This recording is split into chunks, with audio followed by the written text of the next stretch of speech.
जय गुरुदेव।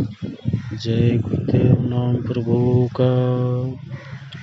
गुरु आज्ञा का पालन ही भक्ति है। गुरु महाराज ने एक बार सत्संग सुनाते हुए बोले, नामदान देने के बाद जीवों की हर तरह से मदद होती है और आप कोई बुरा काम ना करे, किसी का आप कत्ल ना करे, ईर्ष्या ना करे, चोरी डकैती ना करे, आपत्ति वाले काम ना करे।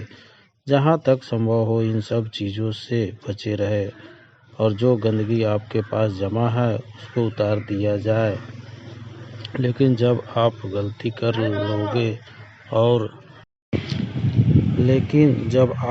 कर लोगे और यह नहीं समझोगे कि मालिक देख रहा है और जिसने नामदान दिया वह देख रहा है, तुम उसको और मालिक को अंधा समझोगे, तब वह कर्म जमा हो जाएगा और उसकी सज़ा आपको मिल जाएगी।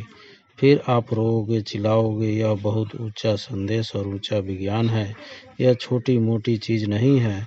तो उनको सब मालूम है कि यह जीवात्मा कैसे नीचे उतरती है और कैसे चढ़ती है तथा मनुष्य शरीर में कैसे डाली जाती है, फिर किस तरह निकाली जाती है, फिर ये किस योनियों में डालने का हिसाब होता है और उनके वार यानी उनकी डोरियाँ किस किस तरह की है और कौन कौन सी डोरी किस किस योनि में, 84 में या नरकों में। यह सब कुछ जैसे आईने के सामने खड़े हो जाओ तो सब दिखाई देता है। लेकिन यह जरूर है, जब तुम्हारी आँख खराब हो गई तो तुम ऐसा समझते हो कि सब अंधे हैं, किसी की आँख होती ही नहीं, कोई इस दुनिया को देखता ही नहीं, कोई इस दुनिया को देखता ही नहीं होगा। जिसकी आँख वह कहता है कि सूरज है, चंद्रमा है, यह मकान दिखाई देता है, जमीन दिखाई देती है। सूर आदमी को क्या दिखाई देगा? इसलिए जगत अंधा हो गया है और बहरा हो गया है। वह पहचान नहीं पाता, समझ नहीं पाता और उसके पास सामने की बुद्धि नहीं है और आँख अंधी हो गई तो कैसे पहचाने? उसकी अगर आँख खुल गई होती, दिव्य नेत्र ज्ञान चक्षु खुल गया होता, तब तो उस नूर में, उस प्रकाश में पहचान लेता।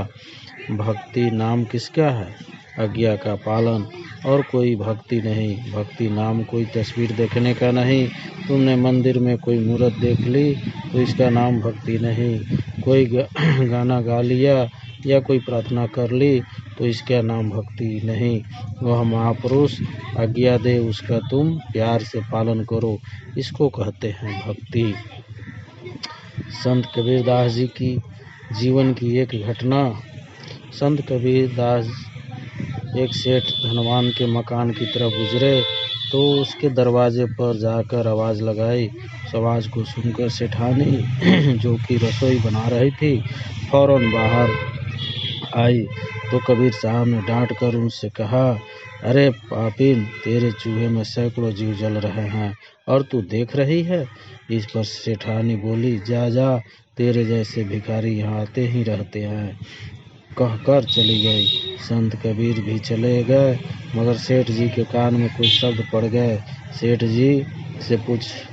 सेठानी से पूछ बैठे, कौन था और तू कहाँ गई थी? सेठानी ने वृतांत कह सुनाया। तब सेठ जी ने रसोई में जाकर देखा तो सत्य पाया कि एक लकड़ी सैकड़ों चिड़िया भरी थी जो जल रही थी। यह देखकर सेठ जी ने सोचा कि रसोई मकान के भीतरी भाग में ऐसी जगह है जो बाहर से किसी भी हालात में दिखाई नहीं देती। उस साधु को कैसे मालूम हो गया? हो ना हो कोई पहुँचे हुए संत है।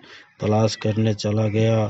शाम को लौट कर आया तो भोजन भी नहीं किया क्योंकि संत मिले नहीं। सेठानी ने बहुत समझाया और अंत में कहा कि घर बैठे आ जाएगा, आप चिंता क्यों करते हो? गुड़ थोड़ा बिखरा और साधु इकट्ठे हुए, अर्थात यहाँ गुड़ होगा वहाँ चींटी आ ही जाएंगे। सेठ ने रास्ता पूछा तो सेठानी बताया कि साधुओं के लिए भंडारा कीजिए। भंडारा किया गया, हजारों रुपए खर्च किए और वह साधु नहीं आया। फिर दूसरा भंडारा किया, लाखों रुपए खर्च किए और वह संत नहीं मिले। इस प्रकार जब साधु नहीं मिला, हार कर बैठ गए। उधर नुकसान पर नुकसान होने लगा, जायदादें बिक गई, नीलाम हो गई, सब कुछ नष्ट हो गई, गरीबी आ गई। तब सोचा कि इस जीवन से मर जाना अच्छा है, क्योंकि धन गया, रस गया और मान गया। अंत में सेठ सेठानी आत्महत्या पर उतारू हो गए और नदी की ओर डूब मरने को चले गए। वहाँ संत कबीर मिल गए, बचा लिया तथा शरण में ले लिया। यह वृतांत सेठ धर्मदास जी का है। संदर्भ में बताते हुए स्वामी जी महाराज ने कहा कि मनुष्य इस नश्वान संसार में, नश्वान देह में क्या चाहता है? केवल धन, रस और मान। संत दयालु होते हैं और कितनी क्षमता रखते हैं, जिसका अंदाजा भी लगाना आसान काम नहीं है। काल बड़ा बड़ियार एक मरीज जो दिल्ली, बम्बई, मद्रास सहित कई स्थानों में अपना इलाज करा चुके थे, एक दिन स्वामी जी महाराज के पास अपने परिवार के साथ आए। आंखों में आंसू भरकर सारी व्याख्या उन्होंने स्वामी जी को सुनाया और स्वामी जी सुनते रहे। उसके बाद आश्रम में एक स्थान पर उन्होंने ठहरा दिया गया। स्वामी जी ने कुछ जड़ी बूटियों की दवा शुद्धता के साथ आश्रम पर ही तैयार करवाई और उसे खिलाने लगे। सादा भोजन और परहेज साथ साथ चलता रहा। एक सप्ताह बाद उस सज्जन को आराम होने लगा। दवा बराबर चलती रही। स्वामी जी दिन में 2 बार 4 बार हाल पूछते रहे, साथ में कभी 2 चाय भी पिलाते रहे और बातचीत के दौरान सत्संग भी सुनाते रहे। इसी तरह 1.5 महीने बीत गया। पता नहीं चला उस सज्जन का चेहरा चमकने लगा, रंग गोरा और लालिया दौड़ गई। जो कुछ दिन पहले उठ बैठ नहीं सकते थे, अब चलने फिरने लगे।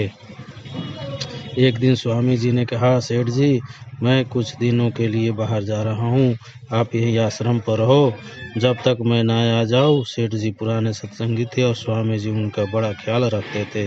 स्वामी जी ने अपने सत्संग कार्यक्रम के अनुसार बाहर चले गए।